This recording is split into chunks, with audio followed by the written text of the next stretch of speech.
Salam Malaysia Madani. Kementerian Pendidikan Malaysia akan sentiasa menambah baik dari masa ke semasa garis panduan yang disediakan untuk mengatasi buli. Menterinya Fadil Nasidik berkata ia penting bagi mengatasi isu tersebut daripada terus melarat. Persiapan untuk tangani itu telah pun kita perkemaskan. Sebagai contoh, kita telah pun memperkenalkan garis panduan mengatasi buli di peringkat institusi pendidikan KPM, dan garis panduan ini telah kita tambah baik dari semasa ke semasa, termasuk juga untuk buli cyber sebenarnya. Sementara itu, beliau berkata KPM juga sedang memperkasakan guru kaunseling untuk memberi sokongan kepada ekosistem disiplin di sekolah. Ini pula berhubung perjawatan warden dalam kalangan bukan guru di sekolah berasrama. Kementerian Pendidikan memaklumkan pihaknya sentiasa terbuka sebarang cadangan penambahbaikan termasuk isu perjawatan warden.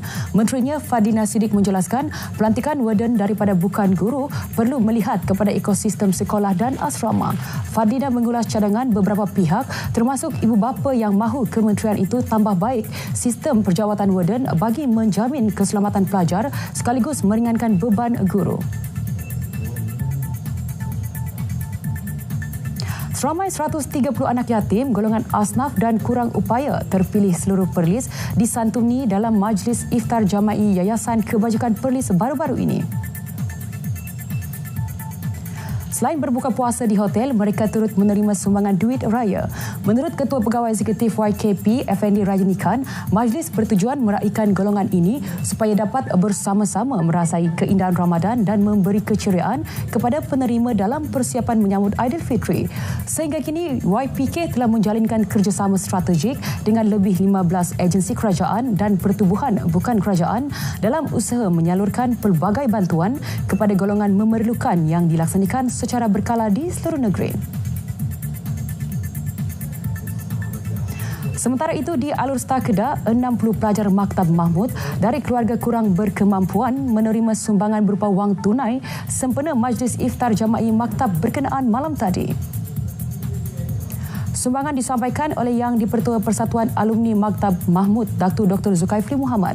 Menurut beliau, kebanyakan penerima terdiri daripada anak yatim dan pelajar dari keluarga kurang berkemampuan. Alhamdulillah, sokongan sangat baik daripada ibu bapa dan kita mengharapkan lagi ramai NGO yang membantu, khususnya Maktab Mahmud sebagai di antara sekolah terbaik dalam pendidikan Islam dan juga pendidikan biasa. Dan insya-Allah kita harapkan iaitu ramai lagi tenaga-tenaga, tokoh-tokoh usahawan yang terima kasih banyak-banyak insya-Allah. Luar negara, sejumlah $60 juta bantuan kecemasan persekutuan disalurkan kepada Maryland pada Khamis susulan insiden jambatan Francis Scott Key di Baltimore yang runtuh. Gabenor Maryland Waswo mengesahkan peruntukan itu yang diluluskan oleh White House untuk membaik pulih kawasan insiden berkenaan. Bantuan awal berkenaan diluluskan pentadbiran Joe Biden bagi tujuan usaha pengemblengan awal, operasi dan pemulihan serpihan. 2 individu disahkan maut manakala 4 lagi mangsa hilang dipercayai mati.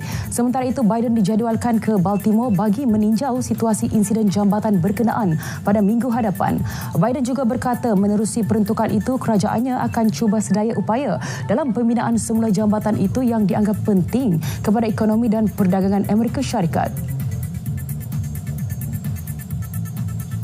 18 maut dan ribuan orang hilang tempat tinggal dalam kejadian taufan tropika yang melanda Pulau Madagaskar minggu ini. Menurut Agensi Pengurusan Bencana Madagaskar, siklon tropika Germain telah melintasi timur laut Madagaskar pada Rabu dan Khamis menjejaskan 20,000 mangsa.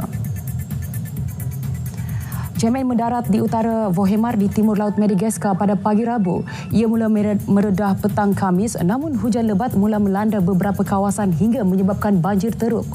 Beberapa insiden jalan raya dan jambatan runtuh berlaku di beberapa kawasan di utara Madagaskar.